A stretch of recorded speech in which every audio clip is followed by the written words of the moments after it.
Hello, everyone. Welcome to the third installment of Eternal Remedies podcast. And today, once again, we'll be continuing down the series of To Remain Silent. This week's episode, we're going to specifically tackle what it means to remain silent in the corporate world. Once again, I am joined with two very distinguished guests that I'm very excited to speak to, very excited to share this thought space with. I feel like I'm going to say that every week, and I don't feel apologetic about it at all. Distinguished guests. That's pretty high praise coming from you, Steph. It's the highest praise I can give, really. But I would be Why is it remiss high for it? because distinguished means not the same, right? Mm. Which means nothing, actually. Oh. But can you guys introduce yourselves? You want to start, Mark? Hi, I'm Mark, and I write things. Yeah, and for more information, you can visit my Wikipedia page. And I think the name that they have for me up there is Barack Obama. But if you don't find me, that's cool too. Anyone can edit Wikipedia pages. That's why. Yeah, that's good. My Go ahead, Chris. my name is Chris Gould. I am an entrepreneur and I've worked in both the corporate world and had my own stuff going on for a couple of years now. And I'm not really online anywhere specifically. I've got a Facebook page, but I don't have like an Instagram or a presence or anything like that. So unfortunately, I have no way for you to find me. But I hope you enjoy this podcast we're about to do because that's all you're gonna get. Sorry. Mm-hmm. Mm-hmm. So Hey, in hey, Chris, in tell them your other name. My what? Your other name, Jeff Bezos. Oh, yeah. That's my spirit animal, Jeff Bezos. Yeah. Like I'd like to say like a Steve Jobs, Jeff Bezos sort of mixture, but both in terms of good looks and entrepreneurial power. Mom Um, says I think you're wrong. I don't think I do, but I'll take Precisely. Mom if she's gonna do it. Precisely. so let's set some background to set the tone for the conversation. Um, here we're going to begin with a couple assumptions in that we're in this really interesting and unique era of professional life where if we're looking at Maslow's needs, hierarchy of needs, we're kind of in this self-actualization phase, and people have now hit this real, I guess, cognitive dissonance where they're like, you know what? I'm starting to feel like this corporate shit is not really for me, and it doesn't really connect to my deepest needs, Hmm. and I'm not really about it. So I want to pursue more quote unquote meaningful um, professional life. And so let's begin and open up with the first question being, what is the solution to feeling like a meaningless corporate drone? Are we actually on the right road? Is it entrepreneurship? Is it, going off and like starting a photography blog or a vegan cupcake small business? Is that the solution? I mean, I honestly have found entrepreneurship to be the thing that has pulled me out of that corporate drone. I'm doing air quotes around that sort of mentality. I mean, before there's a lot of fear associated with having one single source of income and sort of relying on that. And I don't think that creativity and really art flourishes in that sort of environment. Um, and Hmm. what I've found is that personally, as I've spent more time building out this side business, which is a real estate business, flipping houses over the internet, it's a very niche thing that I'm doing. But as that has grown and created this additional source of income for me over time, what I found is that I was so much less afraid, and I am so much less afraid of the potential ramifications of my actions in my corporate job that I still have actually. And I've been Mm-hmm. getting promoted weirdly enough while I'm literally spending half of the amount of time on it now. And I think that it has to do with, you know, that reduction in my neediness Mm-hmm. towards Mm-hmm. the corporate job. There's an appeal there, and I think it's like a subconscious appeal that people can sense it when they're interacting with you, and it makes them want to interact with you more, I would say. Mm-hmm. Mm-hmm. So personally, I do think entrepreneurship, and what call it what you want, it's starting your own gig, having your own side thing, to me is the way to really pull yourself out of the meaningless corporate drone feeling. Mm-hmm. Mark? I see. I'm wondering if that's an avenue that's available to everybody, Chris. The Yeah, side thing, yes, and if so, how lucrative it will be for different people. yeah, I get that. I get that. I mean, Mhm. I started this business with no money at all. I Mhm. just kind of worked, watching YouTube videos and trying to understand things. I think when people hear real estate, they think like, oh, you must have had $100,000 in the bank. Like I had Yes. $1,000 in my bank account, and left Yes. sometimes while trying to make it happen. So I think that the idea that I think with this day and age and the technology that's out there, like to me, there's opportunity available to everyone to start something if you're willing to dedicate the time to that. Um, I. Mhm. yeah, that's kind of my feeling of it. I have a hard time saying no, certain people don't have it because that if that's the case, it kind of erodes my belief that like anybody can do anything if they'll work hard enough at it and like Work stay hard on it enough. for long enough, you know? Mm-hmm. True. Mm-hmm. Got Yeah. you. So my next question is this: Hmm. what were you afraid of in the corporate world? What made you feel like a meaningless drone, if you did feel Mm, like one? that's a great question, Mark.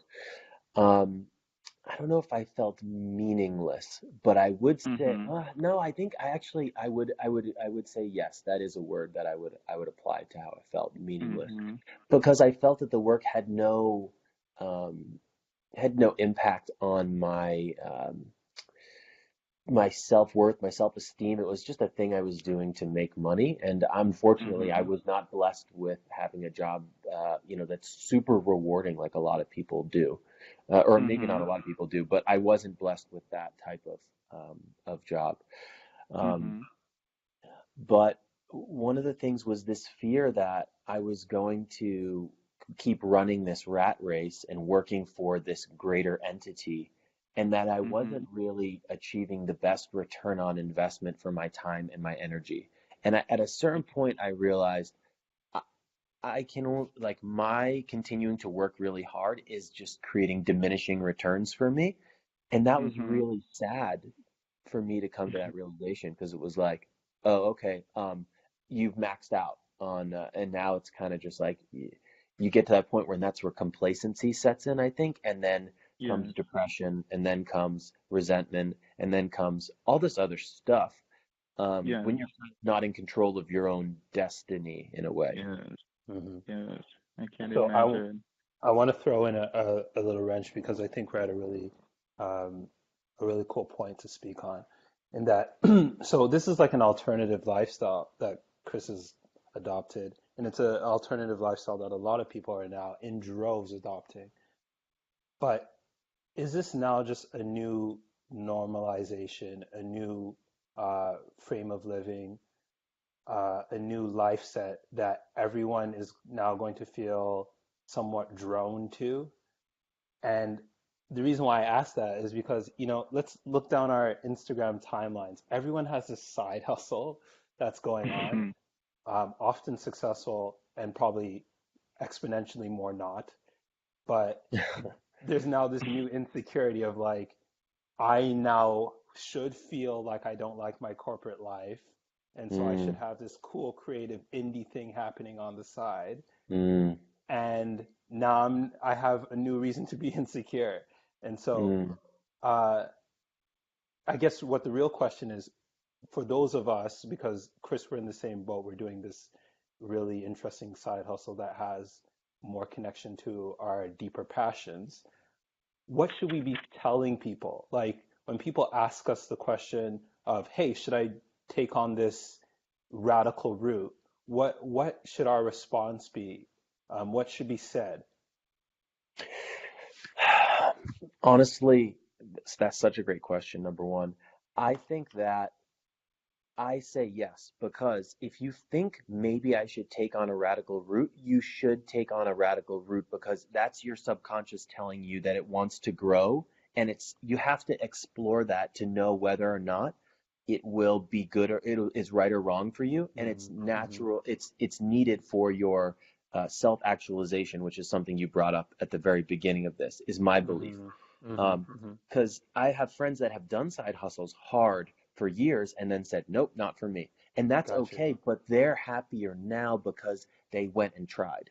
And I think it's the trying that gives us our power. It's not whether or not it's right or wrong or what other people think about it, but in trying, we learn what we actually want or don't want. Got you. Um, that I I think see. that's why that would be my advice to someone in that position. I like that. Right. What's your response, Mark? Yeah, pretty much agree with Chris. We should say yes to the adventure always. Carefully, with sense and with moderation, but you should always say yes to the adventure Hmm. because Hmm. that's how you learn about who you are. That's how you learn about what you can do, and and that's how you start to set limits for yourself too. Mm. So yes, I would say definitely say yes to the adventure. Mm. So I think what we're kind of speaking on, what's underpinning this whole thing is this move, this almost societal like conversation around living more authentically and not being subject to any like underlying or overarching rule of how one should be. But we all know, especially us in this conversation, how difficult it is to balance the practicality of that when you have food to actually put on your plate and Mhm. real issues to take care of. So, Mhm. at what point are you, at what point do you transition from being brave and breaking free to becoming a fool and not being able to manage your more practical interests? And how do we help people, if we can, how do we help people draw that kind of boundary as you're speaking of, Mark? That's an interesting question. I think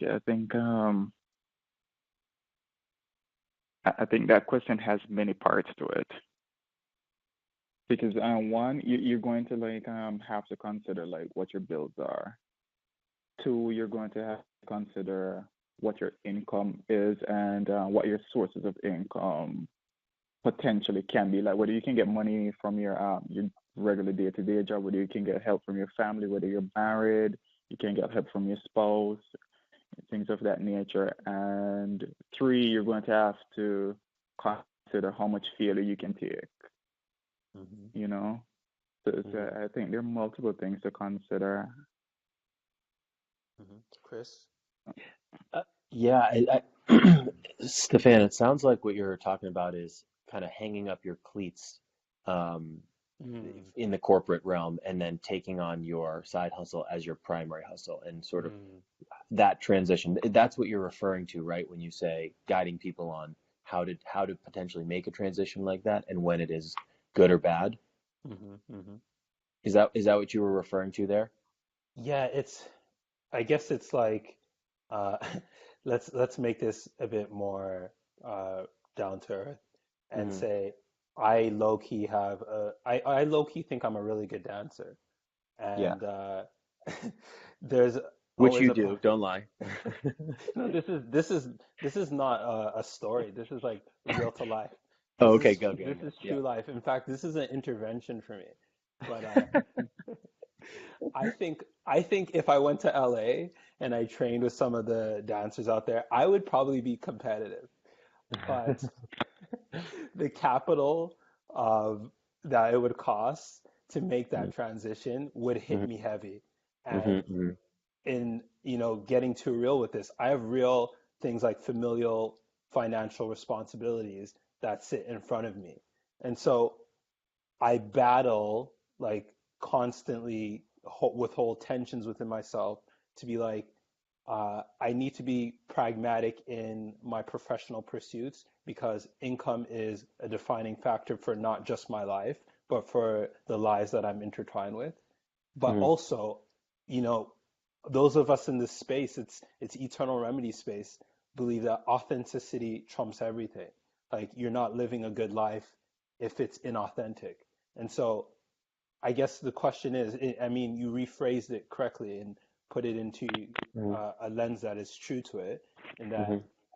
at what point do you hang up your boots and try this thing out and take the risk versus Mhm. being like, no, you live in a real world where there's actual consequences. Yeah, okay, that totally makes sense. And I think that there's a misconception here, and it's mostly amongst people that I think haven't really begun their side hustle. They're trying to find what it is or their side thing that I like, oh, I have to, it's almost like I have to make this big decision about it. But to me, life is just, it's made up of small decisions, and it's not like this flip a switch and now you're just going for it type of thing. Mm-hmm. For me, at least, I think that, Mm-hmm. maybe there's a few, but there's only a handful of those compared to the great majority. Um, and I think that it's a slow thing. Like it's about taking small action with whatever meager means you might have to move towards this greater goal and purpose that you feel is for yourself, right? And Mm-hmm. I think Mm-hmm. that like living authentically is not a thing that you just start doing and then you do it 100%. Living authentically is a journey. I mean, and it's, a lot of Mm-hmm. us are living and we're not being authentic with literally anyone, not even ourselves. Mm-hmm. So to True. start being authentic with, your partner and then maybe with your employer or with people you just interact with that there's no consequence with, and you tell them how you're actually feeling. That's so I think like living with authenticity is a romantic notion in that you think it can be done 100% of the time. And I believe the authenticity, along with the exploration of this side thing outside of your corporate job, is a journey and should be just treated like baby steps. Like personally, Mm-hmm. I Yeah. took like the tiniest little baby steps, and now I feel like I'm in a dead sprint every day, and it's super exciting. But if I had Mm-hmm. started if I had went from standing to a dead sprint, like I wouldn't have built up the conditioning, because really, like these skills we're talking about are like muscles that you need to go into the gym and work on. Like it's not Work. just they're not just strong right away because you've thought Mm-hmm. about it a little bit. They have to, through action, be strengthened until the point where, like, I'm getting close to where I'd like to just leave my corporate job. It's just tough, though, because of the amount that, is coming in from that. Yeah. Um, so, it's tough to walk away from money for Yeah. sure. Yeah. Mark, But anything to add? No, I agree with Chris 110%. You set up things in such a way that you can manage it, and then you take baby steps towards your ultimate goal. And then after a while, you'll notice that you're definitely sprinted. Mm. mhm, You're no longer a baby. You're a fully grown adult. Where your goal is concerned, and you're sprinting towards it. So mhm, yes, I do definitely agree with that. mhm, Um. So I always exercise real caution whenever an outlook, an answer, or a way of living feels too simple. And Mhm. this feels right, but too simple. And Mhm. what I want to introduce here is there's a fundamental assumption that we haven't addressed yet that I think is worth noting, in that we are separating almost dichotomously these two things, where our corporate professional life and our self actualization and creativity are two different things. But now businesses and masterful marketers and recruiters have already caught on to this like ethos of millennials where they want self-actualization, and somehow we can seem to offer it in the professional corporate world. Mm. So Mm-hmm. I guess what the question I'm trying to get at is, are they inherently separate? Like, can you ever imagine a job in a corporate system where you actually are enjoying yourself, you're living fully autonomously? That's the first question. And the second question, which is even harder, is can you live your creative, self-actualized self in whatever form you take it? If it's entrepreneurship, can that ever be your full creative self? So the first question is, can corporations actually embody this for us? Mark, you want to kick off? Um, Let me see. I would say yes to a certain point. Yes, because you can find a job that you genuinely do like, your bosses treat you well, you like your coworkers and whatnot, and you're getting to be creative at work, and you're doing something that makes you feel authentic, more or less. Mm. Nevertheless, I think that the problem with corporations is this is the structure of these bodies itself. They're quite totalitarian. So orders come from the top down, and as a worker, normally you don't get the sense that you're in control of your life. Mm. And I do feel that is necessary. You have to feel like you're making decisions for yourself. You have to feel like you're not just a cog in this wheel, and hence can be easily replaced. So you do have to have a sense of self in you do have to get a sense of self through your work. And I don't know if that's always I don't know if you can fully get that in a corporation, because just because of how the structure of it is. Mm-hmm. So Chris? so it's like it's oh sorry. Sorry, no, I'm cutting you off. Finish, Mark. So it's tantamount to being a slave, if you will. So some slave masters treat you well, and some Mm. slaves, I would imagine, did like their slave masters because that's all they knew during the time. But there's a problem with the system of slavery itself, Mm. that doesn't allow the slave to fully realize his or herself as a dignified human being. Mm. Interesting. Hmm.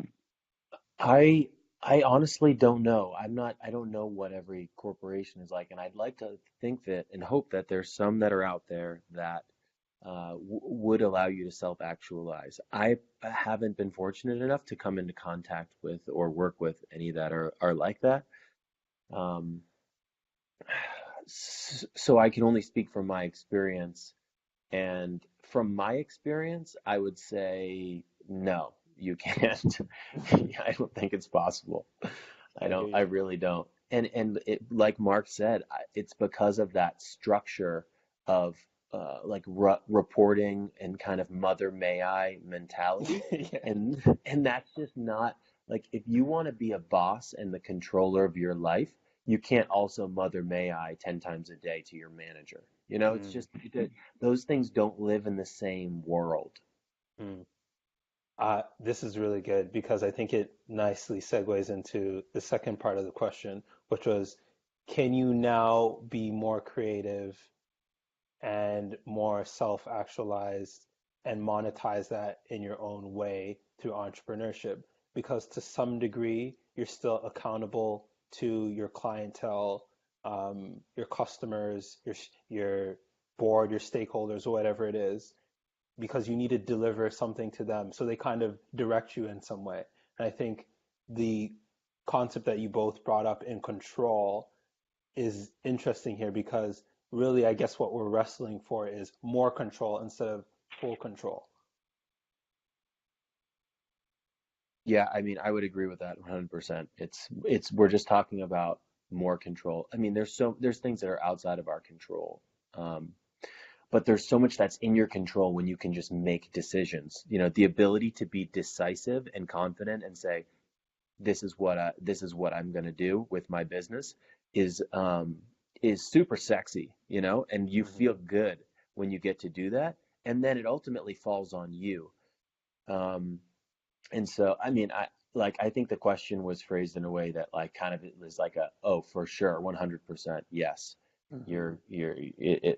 The creative pursuits allow you to self-actualize at a, I would say at least at a way more rapid rate than, trying to do it while working in the corporate world, Hmm. for an organization of some sort. Hmm. Hmm. Yeah. Mark, any Yeah. thoughts? So yeah, definitely. And I think why that is that you're connected to your work. So you have a Mm. say in what is produced, how it is produced, when it's produced, where it's produced.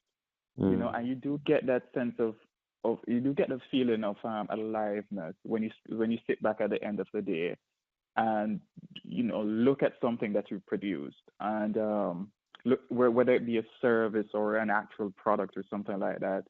So yes, I would say yes, you do get to self-actualize more as a business owner because you're in direct contact with what you produce. And Hmm. two, for the most part, you don't feel like you're a cog in the wheel, like you can Hmm. be replaced at any single time, Right. Yep. And there's this, al- although although this is like kind of a Marxist point where Marx says that under capitalism, everybody is proletariat because we're all subject to the demands of the market. Right. You know, yes, but nonetheless, you're subject to it in a different way, where you can tell, like you can actually tell the market no when you're like an Mm. entrepreneur. You're like, no, I don't want to produce that in that way.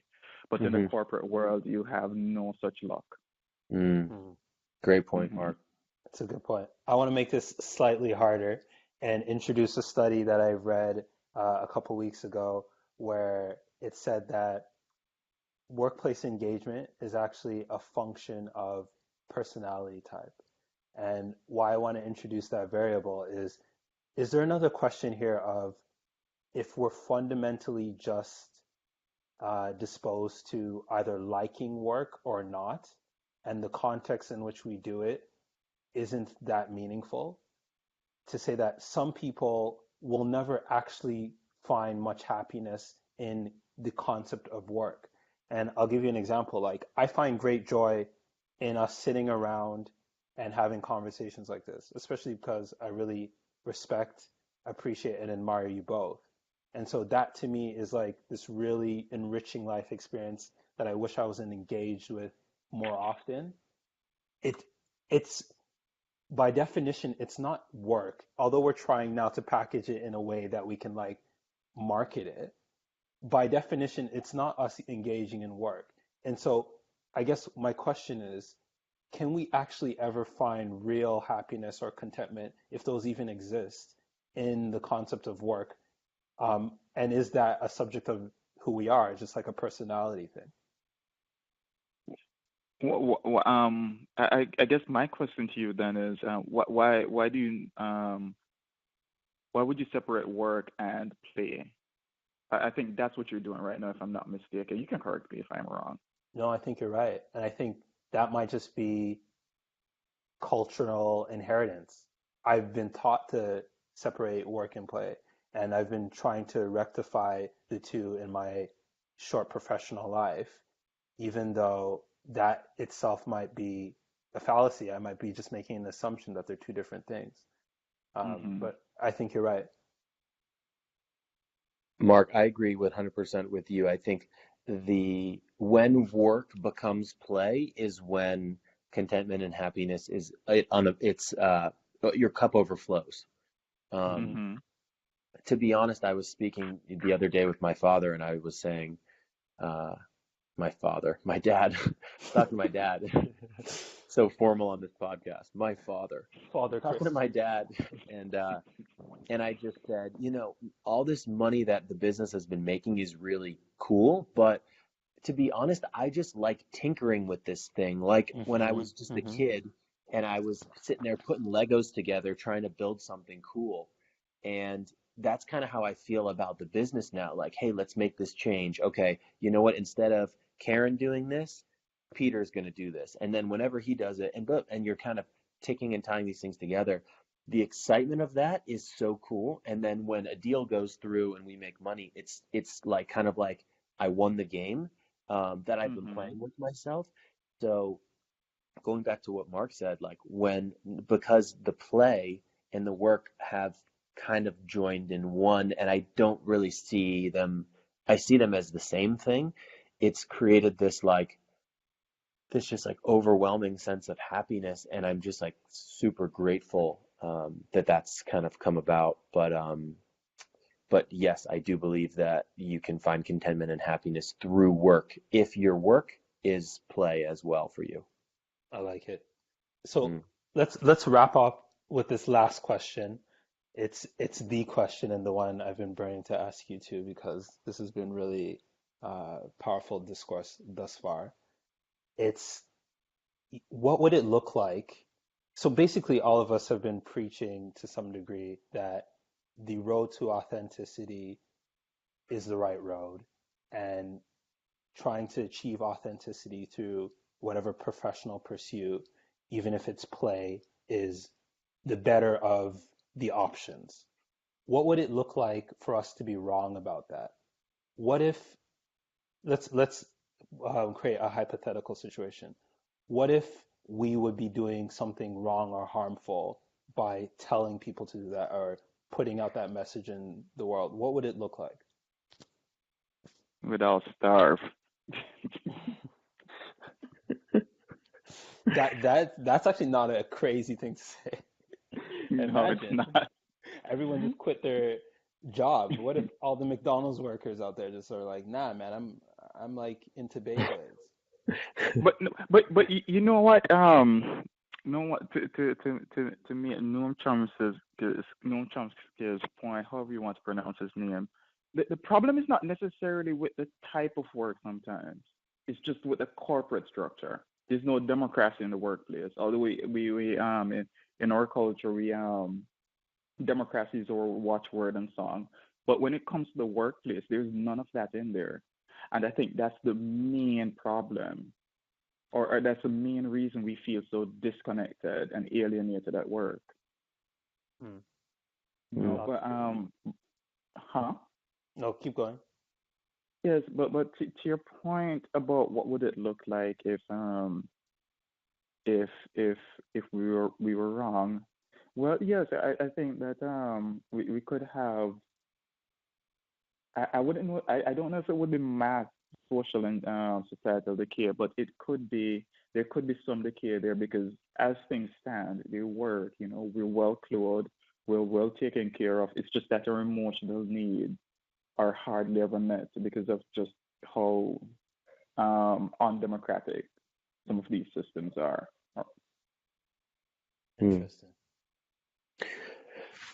Well, I think firstly we have to acknowledge that this type of thinking is not for everyone.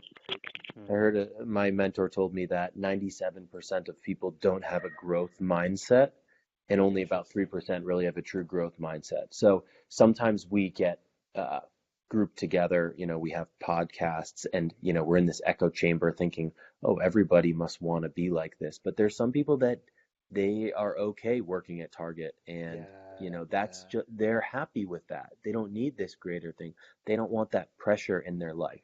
yeah, So yeah. what I'm concerned with is the people that are the 3% that are in that growth mindset, or that is their personality, their disposition of their personality, and yet they're holding themselves back for these various reasons. Hmm. So to be honest, like what would it look like if we were wrong to push someone? I think you're only wrong when you're pushing someone or you're trying to suggest something to someone when it's really not a good fit for them. Yeah, So I try to not. When I first was getting into this, I probably pushed it up upon people a little harder when really it's not meant for everyone. And now it's kind of I don't really try to preach to people about my views or beliefs on things. If they're interested, I'll readily give those to people. Um, but to be wrong is to assume that everyone is like us and that everyone has this need to grow and yes, self-actualize. And I think that it's just simply not the case. And, if they don't, it doesn't mean they're a bad person. It doesn't mean that I'm better than them or we're better than them. It just simply means, like you said, they might have a disposition of their personality that just doesn't align. Yeah. And that's okay, you know? Yeah. Very good stuff, That's both of you. a quite Nietzschean point, Chris. What did you say? It's a quite Nietzschean point. Oh, yeah. Thank you. This is good. This is really good. Let's cut here. Um, First of all, because we are first and foremost capitalists, so you never give them the full product. You always want them to be coming back for more, and so we can get more money. Um, Part two coming soon. Part two, where we turn the page on this ever-ending or never-ending debate. Thank you so much, Chris, for joining us. You are always giving me the right kind of insight, right kind of perspective, and I appreciate your thoughts always. Mark, thank you for dropping in your unique Mark point of view, even though it's from underground or underwater, based on your auditory quality. Oh, I'm sorry. Shots fired. Shots have been fired. I'm And sorry. thank you everyone who is listening to this. You're probably the 3% because this is a ridiculous thing to have spent half an hour digesting and ruminating on. And so if you are the 3%, um, think about that. Just Mm, dwell on that. mm. Thanks, So Steph. Appreciate you guys. yeah, of course, of course. We need to have you back again. This definitely can't end here. So we'll Let's do close it. it here. This is the last of our to remain silent series, actually, sadly, which means we're going to start.